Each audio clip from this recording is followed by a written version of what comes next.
Doctors చాలా serious అంటున్నారు. అంటే అది మా ఫ్రెండ్ కి యాక్సిడెంట్, వాడికి మెడిసిన్స్ కొందామని వచ్చిన అంతే. అరే బండి తీయండి సార్, కామన్ సెన్స్ లేదు. వెనకాల ఇంకో పేషెంట్ ఉన్నాడు. ఇలా మీరు తీరిగ్గా ఫోన్ లో మాట్లాడుకుంటూ కూర్చుంటే ఎట్లయితుంది? హాస్పిటల్ ఇది, తొందరగా బండి తీయండి.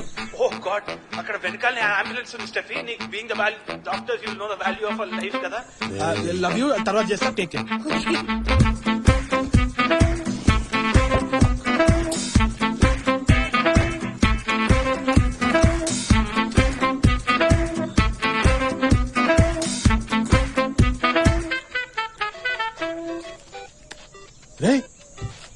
అరే పొలాన్స్కి రా, పొలాన్స్కి. పెట్ట జని పుట్టావారా నువ్వు? పెట్టలో సార్ పొలాన్స్కి సార్. ఏంటి సార్ ఇట్లా అయిపోయింది? వీడియో మొత్తం లీక్ అయిపోయింది సార్. ఏదైనా చేయండి సార్ ప్లీజ్ సార్. ఎవరు సార్ అప్లోడ్ చేసి డిలీట్ చేయండి సార్ ప్లీజ్. ఇప్పుడు నువ్వు ఎక్కడున్నావు?